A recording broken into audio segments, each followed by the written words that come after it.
پھر میں اگر تجارت کروں یا نوکری کروں تو میرے اطراف کے کلیگز ہیں. تو اس طرح سے جو ہماری سوشل لائف بنتی ہے، جو اکنامیکل لائف بنتی ہے، اس میں ایک دوسرے سے کیا تعلق ہونا چاہیے، اس سے ریلیجن کو کوئی سروکار نہیں ہے.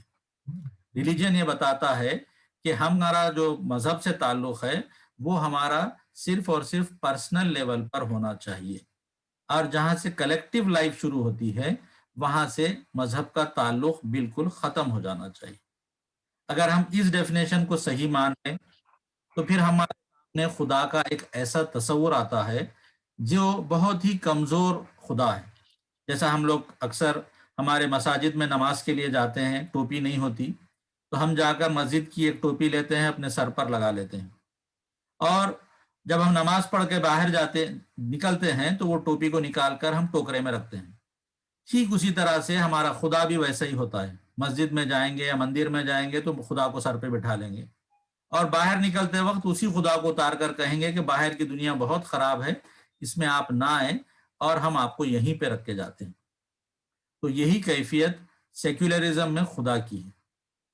اس لحاظ سے اس کو جو ہے وہ انہوں نے اس کی بڑی ہی شدت کے ساتھ جو ہے مخالفت کی، اور بتایا کہ اگر کوئی ایسا نظام ہو جس میں خدا کا تصور اتنا کمزور ہوگا تو وہ نظام انسانیت کو کوئی صحیح چیز نہیں دے سکے گا. ہم اس لحاظ سے اس کو رد کرتے ہیں. اب موجودہ دور میں اگر آپ دیکھیں گے تو بعض حالتوں میں ہندوستان کے پرسپیکٹو میں بات کروں تو ہم کچھ حد تک سیکولرزم کو آج کے حالات میں سپورٹ بھی کرتے ہیں.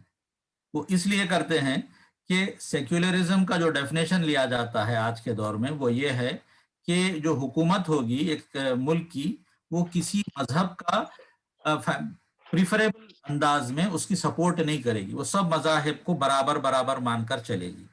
یہ ایک سیکولر اسٹیٹ کے اندر اس کا یہ ڈیفینیشن ہے کہ کوئی بھی حکومت کسی مذہب کے ساتھ پریفرینشیل جو ہے تعلق نہیں رکھے گی، سب کو برابر مان کے چلے گی. تو اس لحاظ سے ہم یہ چاہتے ہیں کہ جس ملک میں ہم رہتے ہیں وہاں پر سب مذاہب کے ساتھ برابر کا سلوک ہو اور کسی کو کسی پر فوقیت نہ دی جائے.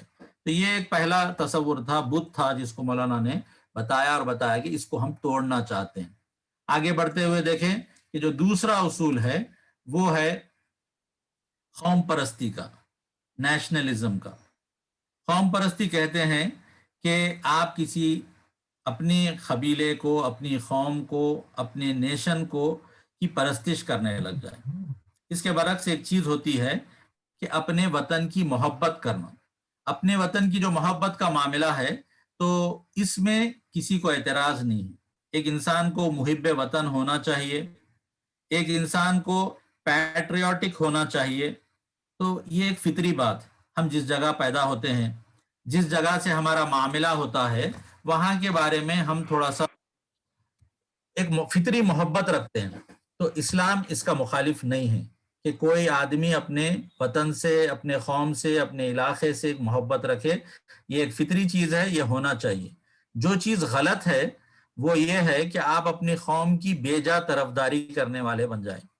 آپ کی قوم غلط کام کر رہی ہو مگر آپ اس کا ساتھ صرف اس لیے دے رہے ہیں کہ وہ اپنی قوم ہے، اور اگر اپنی دوسری قوم سچائی پر ہو تو ہم اس کی مخالفت کر رہے ہیں صرف اس لیے کہ وہ دوسری قوم ہے. تو یہ جو نیشنلزم ہے یہ حق اور صداقت اور ایمانداری اور اچھی چیزوں کی نفی کرتا ہے، اور صرف وہی چیزوں کی کو پسند کرتا ہے یا سپورٹ کرتا ہے جس سے اپنی قوم کا فائدہ ہو. تو مولانا نے کہا کہ یہ چیز بھی نقصان دہ ہے اور یہ کسی بھی قوموں کو برباد کر کے رکھ دیتی ہے. پھر اس کے بعد ایک تیسرا اصول جس کا ذکر مولانا نے کیا، بتایا، وہ ہے ڈیموکریسی. ڈیموکریسی کا جو ڈیفینیشن دیا جاتا ہے وہ ہے کہ government of the people, by the people اور for the people. Government of the people میں کوئی اعتراض نہیں ہے، گورنمنٹ فار دی پیپل میں بھی کوئی اعتراض نہیں ہے. اور جو چیز ہمارے نزدیک معیوب ہے وہ یہ ہے کہ گورنمنٹ بائی دی پیپل، یعنی ایسی حکومت جس میں انسانوں کے پاس اس بات کا اختیار ہوگا کہ وہ جیسی چاہیں گے اپنے لیے لاز بنائیں گے. اگر ملک کے تمام لوگ اس بات پر راضی ہو جائے کہ ہم سب مل کر شراب کو جائز قرار دیں گے تو ڈیموکریسی میں وہ پاسبل ہے. اگر سب مل کر یہ طے کریں گے کہ ہم سود کو یا انٹرسٹ کو جائز قرار دیں گے تو ڈیموکریسی میں یہ پاسبل ہے۔ مولانا نے کہا کہ یہ چیز کی اجازت ہم کو اسلام نہیں دیتا۔ اس کے برعکس ہم 3 دوسرے اصول ہیں جو دنیا کے سامنے پیش کرنا چاہتے ہیں۔ ان کو مولانا نے 3 صالح اصول کہا اور بتایا کہ پہلی چیز جو سیکولرزم کی جگہ ہم لانا چاہتے ہیں وہ خدا پرستی ہے، گاڈلینس ہے، یعنی ایک ایسا نظام جس میں ہم جو بھی کام دنیا میں کریں گے وہ اللہ تعالیٰ کی پسند کے مطابق کریں گے، اس کی فرما برداری کے اندر کریں گے۔ ہم یہ دیکھیں گے کہ ہم کو اس خدا کی طرف سے کیا رہنمائی ملتی ہے، کیا وہ ہم کو اس معاملے میں گائیڈ کرتا ہے، اور ہم اسی کی رضا اور اسی کی طلب، رضا جوئی کی طلب میں ہم اپنے کام کرنے والے بنیں گے۔ پھر دوسرا اصول جو قوم پرستی کا ہے، اس کی جگہ پر مولانا نے بتایا کہ ہم یہ چاہتے ہیں کہ ہم انسانیت کی بات کریں۔ معاملہ یہ ہے کہ قوم پرستی کی کوئی حد نہیں ہے۔ جہاں پر ایک ملک کا معاملہ آتا ہے تو ہم کہتے ہیں کہ ہم انڈین ہیں یا ہم وہ فلاں ملک کے ہیں، تو اس کے بعد جب انڈیا کی بات ہوتی ہے تو اس میں پھر کچھ حصے ٹوٹتے ہیں۔ کوئی کہتا ہے میں نارتھ انڈین ہوں، کوئی کہتا ہے میں ساؤتھ انڈین ہوں، وہاں سے ان کی تفریق ہوتی ہے۔ پھر ساؤتھ انڈین میں بھی آئیں گے تو پتہ چلے گا کہ کوئی ٹیملین ہے اور کوئی جو ہے وہاں پر تیلگو بولنے والا ہے۔ پھر ان تیلگو بولنے والوں میں بھی مسئلہ یہ آئے گا کہ کوئی آندھرا کا ہوگا، کوئی تلنگانہ کا ہوگا۔ پھر تلنگانہ میں بھی ہم آئیں گے تو پتہ چلے گا حیدرآباد الگ ہے اور نان حیدرآباد الگ ہے۔ حیدرآباد کے اندر بھی آئیں گے تو پھر نیا شہر اور پرانے شہر کا جھگڑا ہوگا۔ تو غرض یہ کہ یہ جو علاقے واریت ہے، ریجنلزم ہے، اس کی کوئی حد نہیں ہے۔ یہ چھوٹے سے لے کر بڑے ہر جگہ پر یہ جھگڑے پیدا کرتی ہے۔ تو اس کے برعکس اگر ہم انسانیت کو چاہنے والے، انسانیت کی بھلائی کے لیے کام کرنے والے بنیں گے تو یہ چیز زیادہ قابل قبول، بہتر اور لوگوں کے لیے فائدہ مند ہوگی۔ تیسری چیز جس کے ہم مخالف ہیں اور جس کا آلٹرنیٹ ہم جو پیش کرنا چاہتے ہیں وہ ڈیموکریسی کا اپوزٹ جو ہوتا ہے وہ خلافت ہے، وائس جیرنسی جس کو کہتے ہیں۔ اس میں یہ چیز ہے کہ حکومت عوام کی طرف سے منتخب ہوگی، لوگ چنیں گے، زبردستی کوئی قبضہ نہیں کرے گا اور پبلک کی بھلائی کے لیے کام کرے گا۔ لیکن اس میں یہ دیکھا جائے گا کہ ہم جو بھی کام کریں گے وہ اللہ تعالیٰ کی رہنمائی کے اندر کریں گے، یعنی ہم کو اس بات کا حق نہیں ہوگا کہ ہم وہ قوانین بنائیں، وہ رولز بنائیں، وہ لاز بنائیں جو قرآن کے یا احادیث کے خلاف پڑتے ہوں، جس کا حکم ہم نے اللہ نے ہم کو حکم دیا ہے۔ اب جو بھی حکم بنائیں گے تو اس کے تحت، اس کے انڈر میں بنائیں گے اور اسی کے حساب سے ہم زندگی گزاریں گے۔ تو یہ بیسیکلی یہ 3 فاسد اصول تھے جن کو ہٹا کر دنیا کے سامنے ہم ایک 3 اچھے اور صالح اصول ہیں جو ہم پیش کرنا چاہتے ہیں۔ آگے بڑھتے ہوئے دیکھیں کہ ہماری جو دعوت ہے اس کے بارے میں بتایا کہ ہماری اس دعوت 3 پوائنٹس کے اوپر بیسڈ ہے، 3 پوائنٹس ہے اس کے۔ سب سے پہلی بات یہ کہ ہم جو دعوت دیتے ہیں وہ ہے کہ بندگی رب کی دعوت۔ ہم یہ چاہتے ہیں کہ تمام دنیا کے لوگ ایک رب کی بندگی کرنے والے بن جائیں۔ اس کا مطلب کیا ہے کہ اسلام کے اندر پورے داخل ہو جائیں۔ ایسا نہیں کہ جو چیزیں ہم کو پسند آئی ہم اس کو مانیں گے، جس کو نہیں پسند آئی وہ نہیں مانیں گے۔ ہم کو حکم دیا گیا کہ ادخلوا فی السلم کافہ، کہ دین میں مکمل طور پر پورے کے پورے ہم کو داخل ہو جانا ہے۔ اس چیز کی ہم دنیا کے سامنے دعوت دیتے ہیں۔ دوسری بات یہ کہ ہم یہ چاہتے ہیں کہ جب ہم اللہ کو اپنا معبود مانتے ہیں، اس کے سامنے سر جھکاتے ہیں، اس کی عبادت کرتے ہیں، تو ساتھ ساتھ ہم یہ بھی مانیں کہ اللہ ہمارا رب بھی ہے، وہ ہمارا سسٹینر ہے، نریشر ہے، ہم کو پالنے والا، پوسنے والا ہے، ہمارا آقا ہے۔ تو اسی طرح سے اللہ ہمارا مالک بھی ہے، ہم اس کے غلام ہیں۔ جو اللہ ہم کو حکم دے گا ہم وہ مانیں گے، جس چیز سے اللہ روک دے گا ہم اس سے رک جائیں گے۔ ساتھ ساتھ یہ بھی کہ اللہ کو ہم لا بنانے والا، لا گیور سمجھے، قانون ساز سمجھے، لیجسلیٹو پاور ہم مانیں کہ مکمل طور پر وہ صرف اور صرف اللہ کے ہاتھ میں ہے۔ ہم صرف اس کے تحت میں کوئی قوانین بنا سکتے ہیں، مکمل قانون سازی ہمارے پاس نہیں ہوتی۔ تیسری اہم بات یہ کہ ہم یہ چاہیں گے کہ ہماری ذاتی اور اجتماعی زندگی جو ہے وہ مکمل اللہ تعالیٰ کی فرما برداری میں چلے۔ یعنی جو چیز تھی کہ ہم صرف ذاتی طور پر مذہب پہ چلیں گے، ایسا نہیں ہے، بلکہ ہم کو اجتماعی طور پر بھی ہم کو پوری کی پوری زندگی جو ہے وہ اللہ تعالیٰ کی اطاعت میں گزار کرنا ہے۔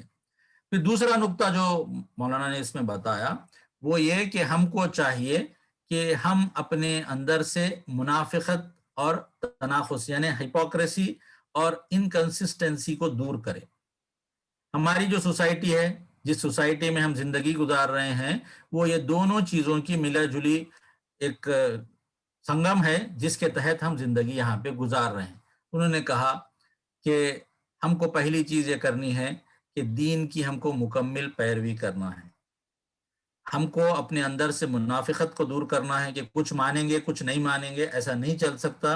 آدھا تیتر آدھا بٹیر والی زندگی نہیں چلے گی، بلکہ مکمل طور پر اپنے دین کی ہم کو پیروی کرنا ہے.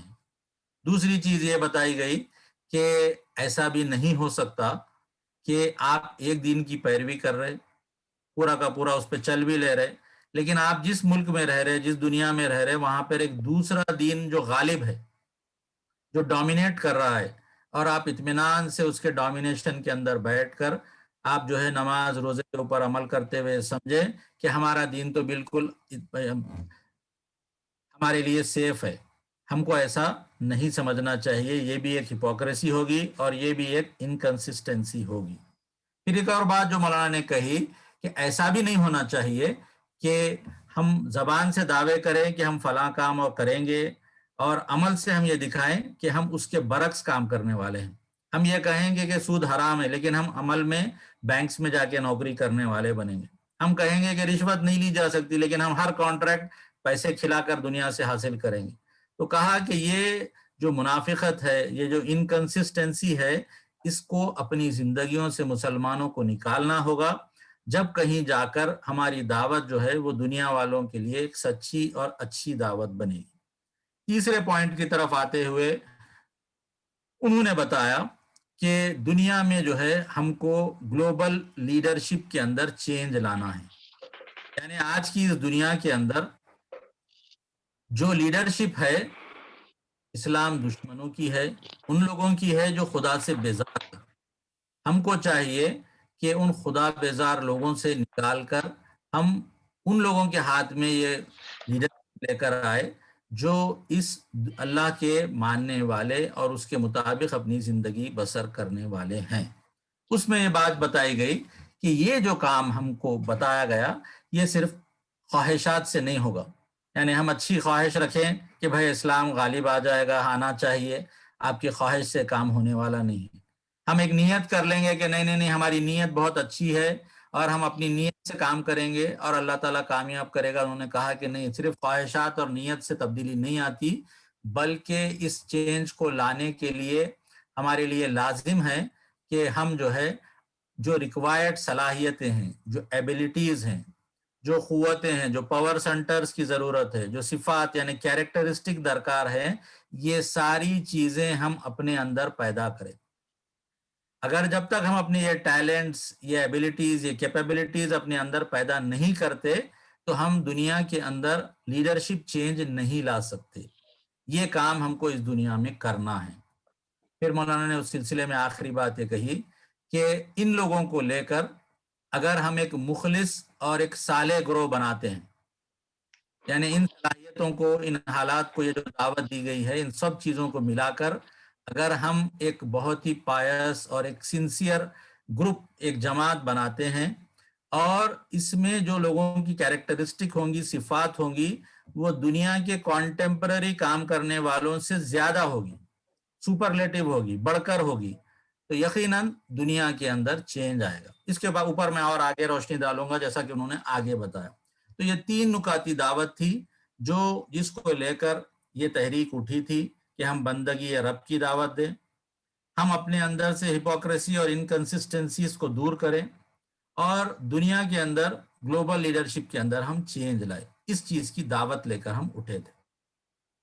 پھر آگے بڑھتے ہوئے دیکھیں کہ اس میں مولانا نے یہ بات بتائی کہ جو کام ہم کو اس وقت کرنا ہے اس کے اندر 2 چیزیں بہت امپورٹنٹ ہیں. ایک چیز کو انہوں نے کہا کہ ہم کو چاہیے کہ ہم اپنے اندر بنیادی انسانی اخلاقیات پیدا کریں، بیسک ہیومن ویلیوز پیدا کریں. دوسری چیز انہوں نے بتائی کہ ہمارے اندر ہم کو چاہیے کہ ہم اسلامک ویلیوز پیدا کریں. تو یہ 2 چیزوں کا یہاں پہ ذکر کیا گیا کہ یہ وہ کیریکٹرسٹک ہے، وہ صفات ہے وہ ٹیلنٹس ہے، وہ صلاحیتیں ہیں جو ایک بیسک ہیومن ویلیوز ہے جو کسی بھی معاشرے میں ہونا، اور دوسری اسلامک ویلیوز ہے۔ بیسک ہیومن ویلیوز کے بارے میں انہوں نے بتایا کہ کوئی بھی گروپ کے لیے کامیاب ہونے کے لیے یہ بیسک ریکوائرمنٹ ہے۔ اگر یہ کیریکٹرز کسی بھی قوم کے اندر آ جائے تو وہ قوم کامیاب ہو جاتی ہے، اور اس کی جو مورل ویلیوز ہے، ایتھکس ہے، اس کے لیے یہ بیس بنتی ہے۔ پھر اسی طرح سے اس کے اڈاپٹ کرنے کے اندر ایمان کی ضرورت نہیں ہے، اچھا مقصد یا اچھی نیت ہونا بھی ضروری نہیں ہے۔ یعنی اگر کوئی قوم، کوئی گروپ یہ بیسک ہیومن ویلیوز اپنے اندر پیدا کر لے تو چاہے وہ ایمان رکھتی ہو یا نہیں رکھتی ہو، اچھا مقصد رکھتی ہو، اچھی نیت رکھتی ہو یا نہیں رکھتی ہو، وہ کامیاب ہوگی، وہ دنیا کے اندر سرخرو ہوگی اور وہ آگے بڑھے گی۔ یہ چیز بنیادی انسانی اخلاقیات سے ملحوظ رکھنی چاہیے۔ دوسری بات یہ کہ اسلامک ویلیو جس کا ہم آگے بھی ذکر کریں گے، اس میں بات بتائی گئی کہ یہ جو بنیادی انسانی بیسک ہیومن ویلیوز ہے، اس کو یہ مکمل کرتی ہیں، اس کو نشوونما دیتی ہے اور مستحکم کرتی ہے۔ اس کو ہم تھوڑا سا اور ڈیٹیل میں آگے چل کر دیکھتے ہیں۔ آئیے یہ دیکھیں کہ وہ کون سے ویلیوز ہے کہ جس کو اگر ہم اڈاپٹ کریں گے تو ہم دنیا کے اندر کامیاب ہو سکتے، چاہے ہم مسلمان ہوں یا چاہے ہم غیر مسلم ہوں۔ تو یہ کچھ صفات ہے جس کا میں آگے ذکر کروں گا۔ یہ کسی بھی قوم کے اندر کامیاب ہونے کے لیے بنیادی ضرورت کی حامل ہے۔ سب سے پہلی چیز کہ اس کے اندر مضبوط ارادہ ہونا چاہیے، فوکس ہونا چاہیے۔ اس کی ایک مثال میں آپ کے سامنے دوں۔ عرب جن کے اندر اللہ کے رسول صلی اللہ علیہ وسلم مبعوث کر کے بھیجے گئے، ان کا معاملہ یہ تھا کہ یہ لوگ بہت ہی مضبوط ارادے کے لوگ تھے۔ چنانچہ تاریخ کی کتابوں میں وہ واقعہ ملتا ہے کہ ایک مرتبہ آپ بیٹھے تھے کہ ایک بدو عرب کے ایک آدمی ان کے پاس آئے اور پوچھا، اللہ کے رسول صلی اللہ علیہ وسلم آپ کس چیز کی دعوت دیتے ہیں؟ آپ نے کہا کہ میں ایک اللہ کی دعوت دیتا ہوں اور یہ بات بتاتا ہوں کہ میں ان کا رسول ہوں اور مرنے کے بعد ہمارے سامنے آخرت میں ہم کو جواب دینا ہے۔ انہوں نے کہا ٹھیک ہے، اور آپ نے کہا کہ میں یہ بات دیتا ہوں کہ دن میں 5 مرتبہ ہم کو نماز پڑھنی چاہیے۔ انہوں نے کہا اور؟ تو کہا رمضان میں 30 دن کے روزے رکھنے چاہیے۔ پھر کہا اور؟ کہا کہ تم کو تو مال اگر ہے تو اس میں سے زکوٰۃ دینی چاہیے، اور استطاعت ہے تو حج کرنے کی ہو۔ انہوں نے کہا کہ کچھ اور؟ تو کہا نہیں، تم اتنا کر لو تو کافی ہے۔ تو انہوں نے کہا کہ آپ آئیے وعدہ کر لیں کہ میں نہ اس سے کچھ کم کروں گا نہ کچھ زیادہ کروں گا۔ آپ نے کہا کہ اگر کسی جنتی کو دنیا میں دیکھنا ہے تو اس شخص کو دیکھ لو۔ تو عرب کی جو قوم تھی وہ اپنے اندر بہت فارمنیس رکھتی تھی، ان کے ارادے بہت مضبوط تھے۔ اگر وہ کسی چیز کو مان لیتے تو اس کے اوپر جان دے دیتے، لیکن اس کو نہیں چھوڑتے تھے۔ کسی قوم کے اندر اگر کامیاب ہونا ہے تو سب سے پہلی صفت یہ ہونی چاہیے کہ اس کے اندر ارادے کی۔ دوسری چیز یہ کہ اس کے اندر عزم اور حوصلہ ہونا چاہیے، اس کے اندر ڈٹرمنیشن ہونا چاہیے، جینے کی امنگ ہونی چاہیے، آرزو ہونی چاہیے، چھا جانے کا جذبہ ان کے اندر ہونا چاہیے۔ ہمارے سامنے مثالیں ملتی ہیں کہ جب قسطنطنیہ استنبول کی فتح کا وقت آیا تو کئی لوگوں نے کوششیں کی، لیکن اللہ تعالیٰ نے جس کے نصیب میں رکھا تھا، محمد فاتح، وہ بچپن سے ہی یہ تڑپ رکھتے تھے کہ کس طرح سے میں اس کو فتح کروں۔ چنانچہ 25-26 سال کی عمر میں انہوں نے ایک فوج لی اور پورے عزم اور حوصلے کے ساتھ اس وقت کا جو سپر پاور، اس کا جو سب سے بڑا سینٹر تھا، اس کو انہوں نے حاصل کر لیا۔ ایسے ہی عزم اور حوصلہ آپ دیکھیں غزوہ خندق کے اندر ہم کو ملتا ہے کہ جب دشمن کا حملہ بہت تیز ہو گیا تو اللہ کے رسول صلی اللہ علیہ وسلم نے طے کیا کہ ہم کچھ مال دے دلا کر قریب کے لوگوں سے جو ہے معاہدہ کر لیں۔ تو آپ نے یہ بات بلا کر لوگوں سے کہی کہ ہم یہ چاہتے ہیں کہ کچھ لین دین کا معاملہ کر دے، کچھ خراج دے دے، کچھ ٹیکس دے دے اور صلح سمجھوتا کر لے کچھ گروپس کے ساتھ۔ تو حضرت سعد بن معاذ، سعد بن عبادہ جو انصار کے بزرگ تھے، ان لوگوں نے نبی صلی اللہ علیہ وسلم سے سوال کیا کہ اللہ کے رسول یہ کیا مشورہ ہے یا آپ کا حکم ہے؟ آپ نے کہا نہیں، میں مشورہ کر رہا ہوں۔ تو آپ نے کہا کہ اگر آپ کا یہ مشورہ ہے تو ہم اس کو ایکسیپٹ نہیں کرتے، کیونکہ اس سے پہلے جب آپ ہمارے درمیان نہیں تھے تب بھی ہم نے کبھی اس طرح دب کر ان کے ساتھ صلح نہیں کی، اور اب جب کہ آپ ہمارے ساتھ ہیں تو ہم ہرگز ان کے ساتھ دب کے صلح نہیں کرنے والے۔ تو یہ عزم اور یہ حوصلہ اگر کسی قوم میں پیدا ہو جائے تو پھر وہ کسی بھی طوفانوں کے ساتھ لڑ بھڑ سکتے ہیں۔ اسی طرح سے صبر اور استقلال ان کے اندر، پیشنس ان کے اندر ہونا چاہیے کہ اپنی جان دے دیں گے لیکن وہ اپنے مقصد سے نہیں ہٹیں گے۔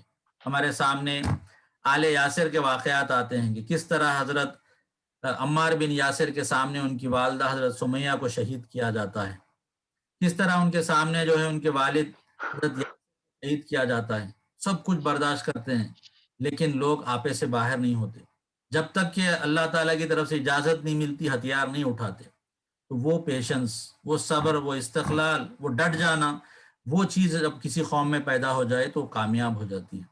اسی طرح سے ان کے اندر ٹالرنس اور تحمل و برداشت کی عادت ہونی چاہیے کہ وہ دوسری قوموں کو، دوسرے لوگوں کو، غلط افکار کو وہ ایک حد تک برداشت کرنے والے ہوں۔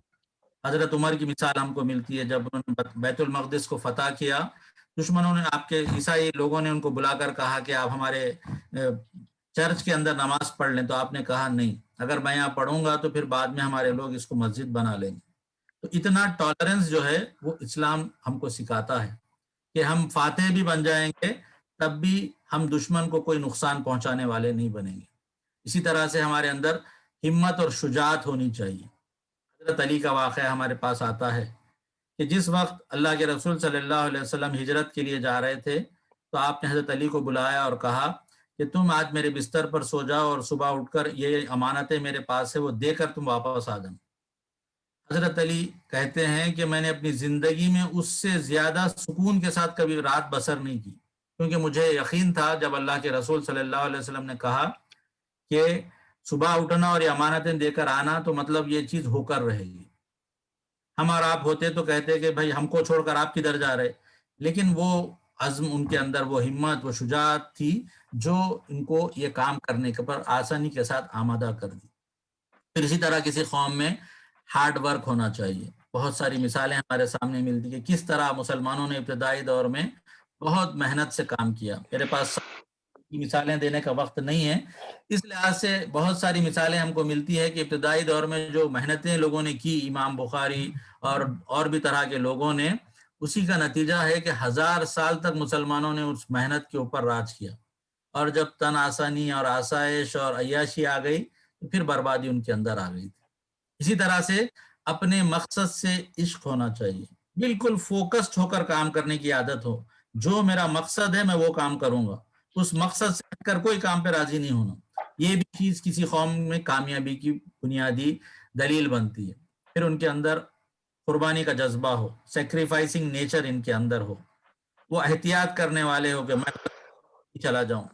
کہ کیسا خلیفہ بننے کے بعد بھی اگر کوئی لا کر ان کو مٹھائی کھلاتا اور ان کو یہ ڈاؤٹ ہوتا تھا کہ یہ پیسوں میں کچھ دوسرے پیسے ملے ہوئے ہیں، خائے کر کے نکال دیتے لیکن وہ استعمال نہیں کرتے۔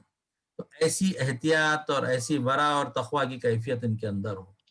پھر تدبر اور معاملہ فہمی کا معاملہ ہو کہ وہ کوئی بھی مسئلہ ان کے سامنے آ جائے تو فوری اس کا انالیسس کر کے پہچان لیتے ہیں کہ یہ معاملے میں ہم کو ایسا اور ایسا کرنا ہے اور ایسا نہیں کرنا ہے۔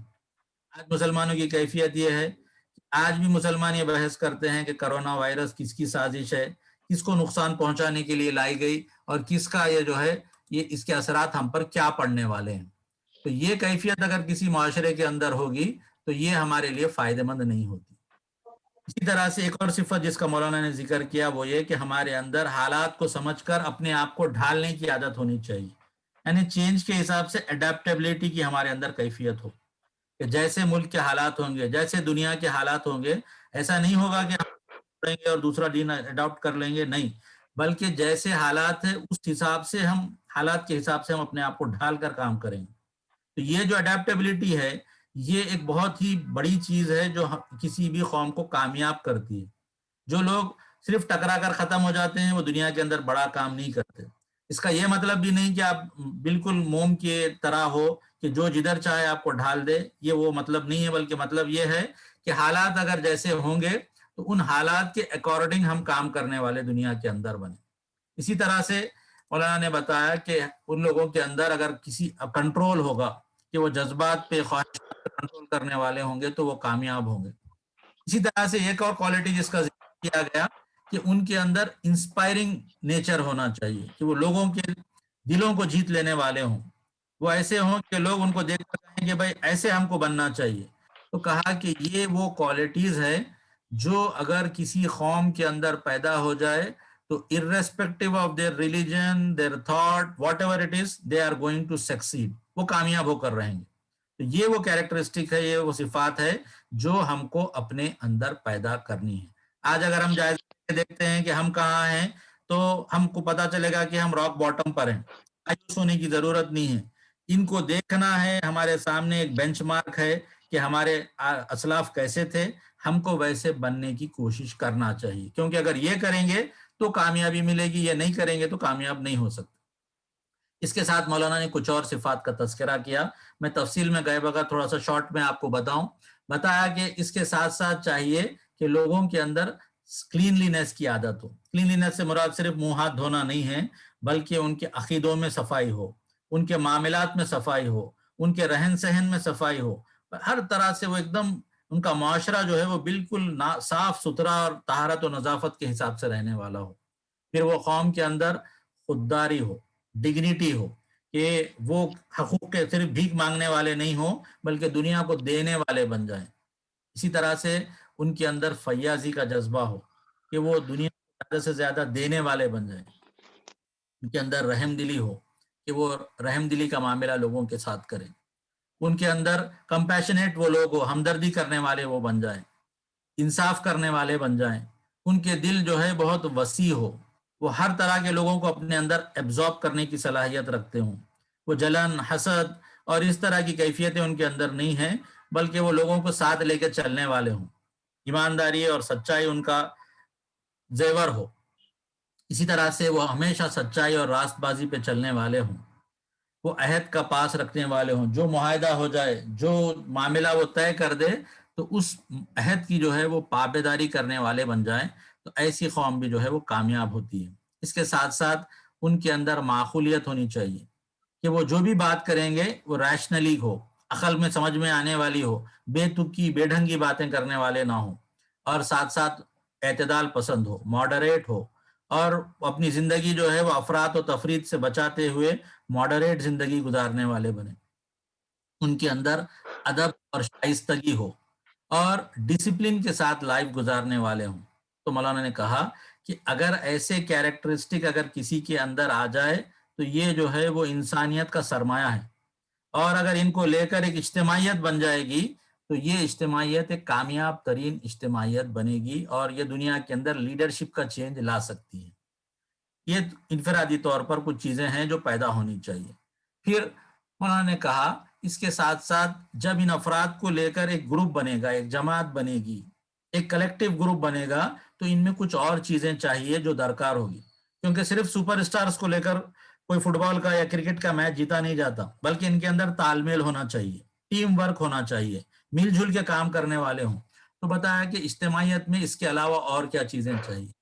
پہلی چیز یہ اس کے اندر, اس گروپ کے اندر سب لوگ گول اورینٹڈ ہو, یعنی وہ ایک نصب العین ہو اور سب کے سب ایک ہی نصب العین پہ کام کرنے والے ہوں کہ ہمارے سامنے ایک گول ہے اور ہر کھلاڑی کو جا کر اس کے اندر گول بنانا ہے. صرف پاس کرنا, بال ادھر کا ادھر مار کر ٹائم گزار لینا, یہ کسی کامیاب ٹیم کا کام نہیں ہو سکتا.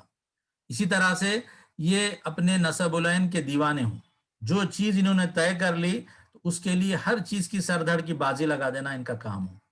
یہ آپس میں محبت کرنے والے اور ہمدردی کرنے والے ہوں, یعنی جتنے لوگ یہ جماعت بنیں گے, گروپ بنیں گے, ان کے اندر آپس میں محبت ہو, ہمدردی ہو, بھائی چارگی ہو, مواصلات ہو, یہ کیفیت ان کے اندر ہونی چاہیے. پھر ان کو مل جل کر کام کرنے آتا ہو, ایک ٹیم ورک کی طرح وہ کام کرنے والے بن جائیں کہ ہر آدمی یہ نہیں سوچے کہ میں بڑا بنوں گا, بلکہ جس کو جو رول دے دیا جائے وہ آدمی اپنے رول کے مطابق کام کرنے والا بن جائے.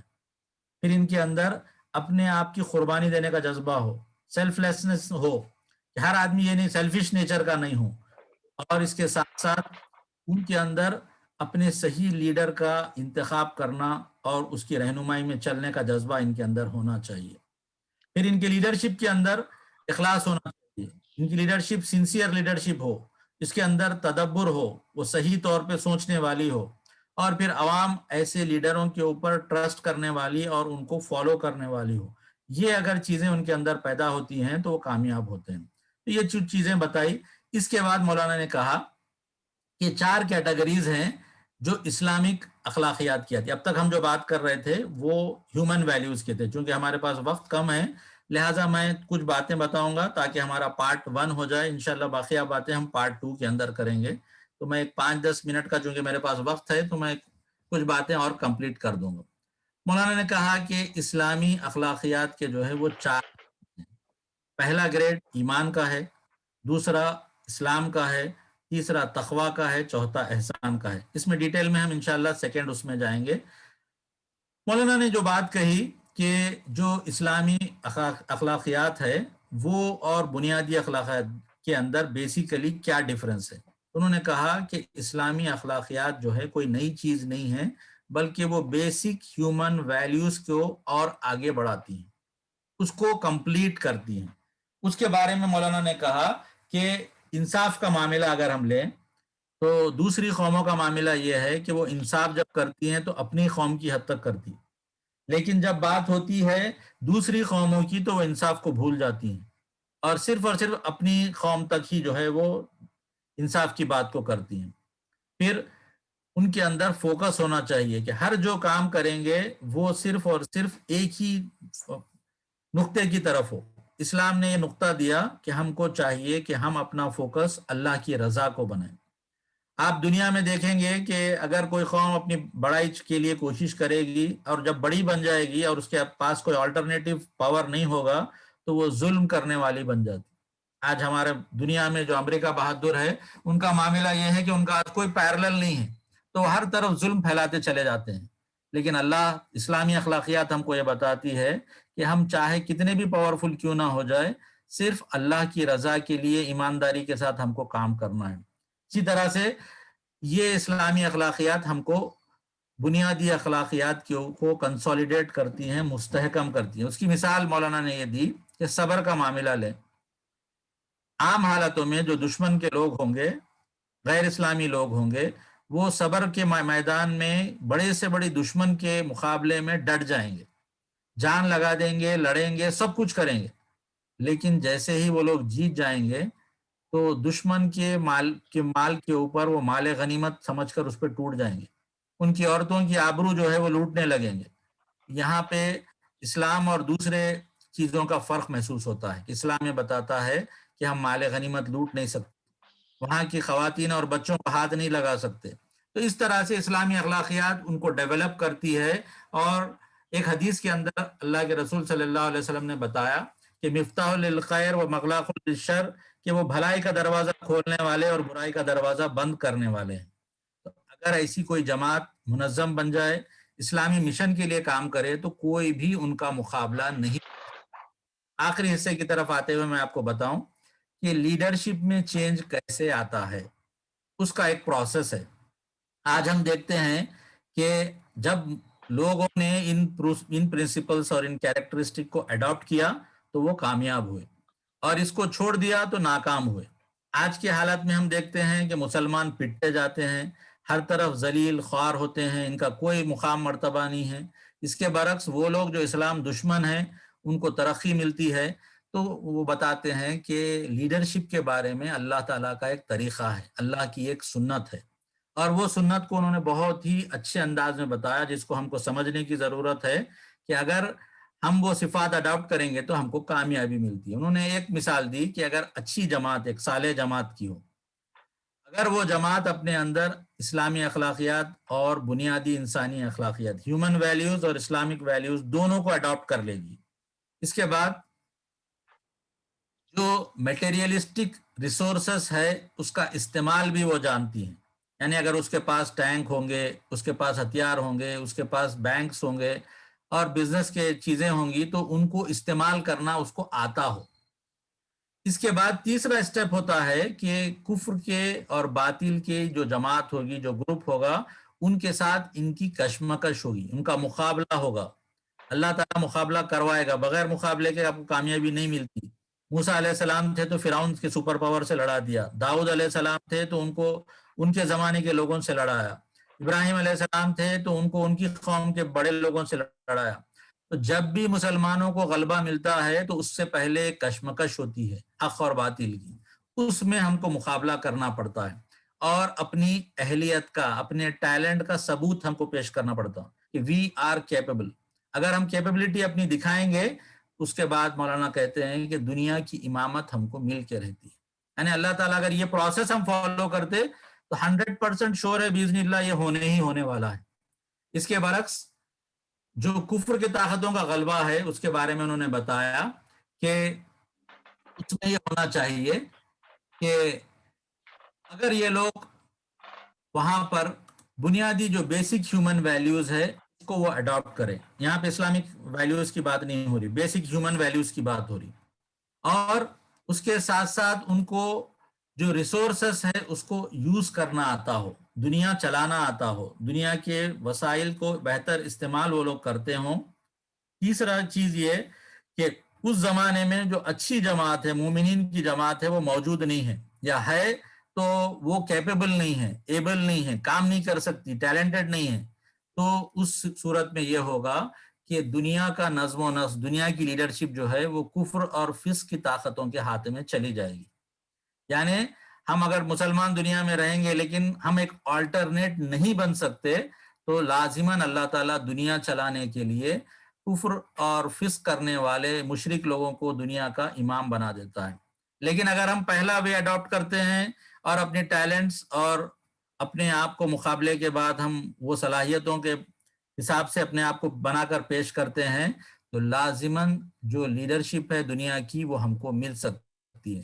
اس سے سمجھ میں آتا ہے کہ ہم کو وہ راستہ اڈاپٹ کرنا ہے، وہ ٹیلنٹس اپنے اندر پیدا کرنا ہے، وہ چیزیں جو اس کے لیے کامیابی کے لیے درکار ہے اس کو حاصل کر کے اگر ہم کام کریں گے تو لازماً ہم دنیا کے اندر کامیاب ہوں گے. آخری بات یہ کہ اب ایک سوال اٹھتا ہے کہ اگر یہ سب چیزیں پیدا کرنا ہے تو چاہے کفر ہو اور چاہے مومن ہو تو اس میں فرق کیا ہے؟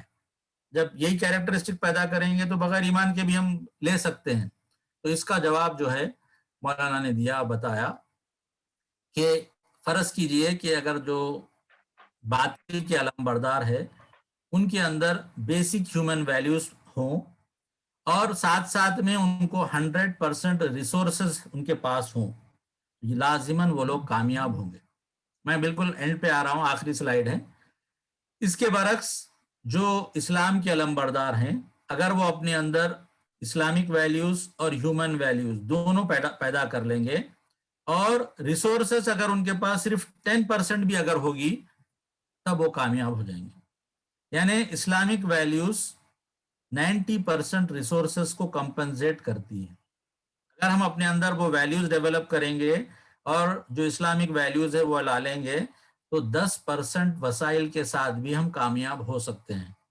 یہ بات بڑی عجیب لگتی ہے لیکن اللہ تعالیٰ قرآن کے اندر بتاتا ہے کہ اے نبی صلی اللہ علیہ وسلم مومنین کو جنگ پر ابھارو. اگر تم میں سے 20 آدمی صابر ہوں گے تو وہ 200 پر غالب آئیں گے اور 100 آدمی ہوں گے تو 1000 آدمیوں پر بھاری رہیں گے.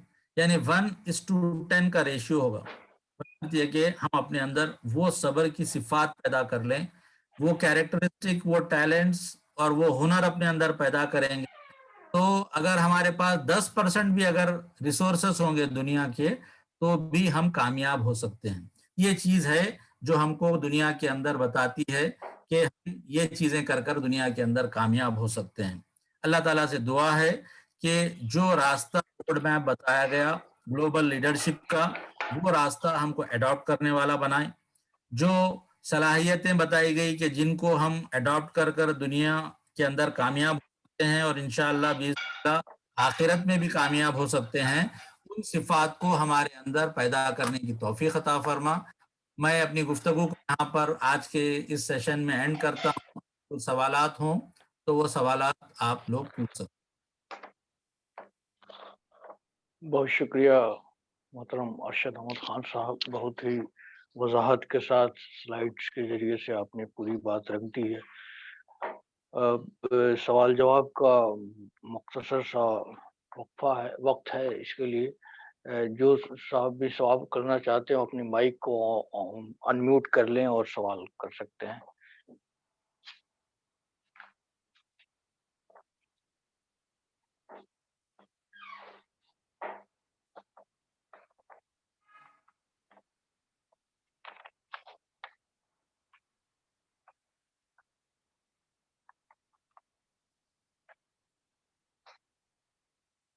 شاید کوئی سوال نہیں ہے لگتا ہے.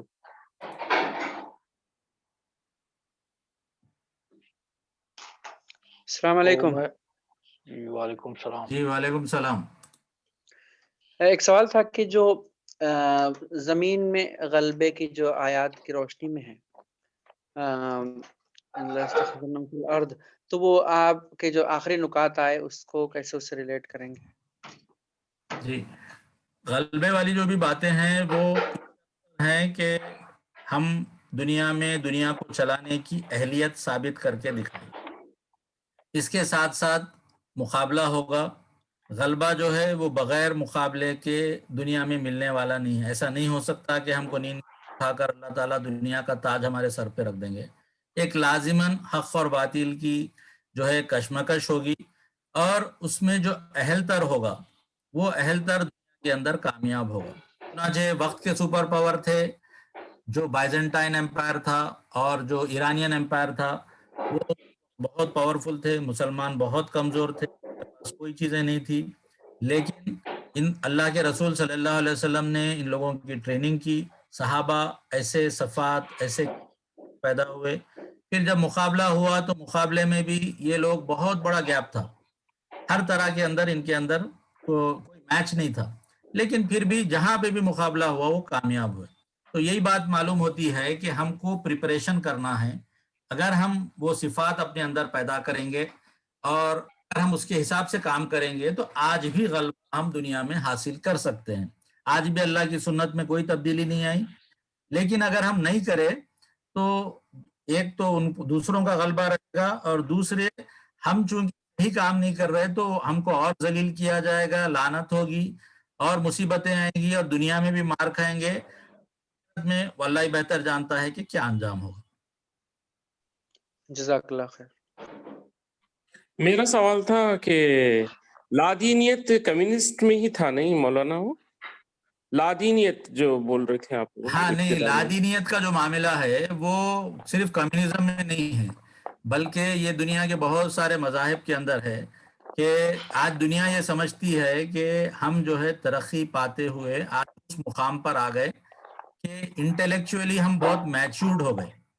تو وہ لوگ کہتے ہیں کہ پہلے زمانے میں انسان چونکہ سیویلائز نہیں تھا اور چونکہ اس کو زیادہ معلومات نہیں تھی تو اس زمانے میں خدا کی، بھگوان کی ضرورت تھی.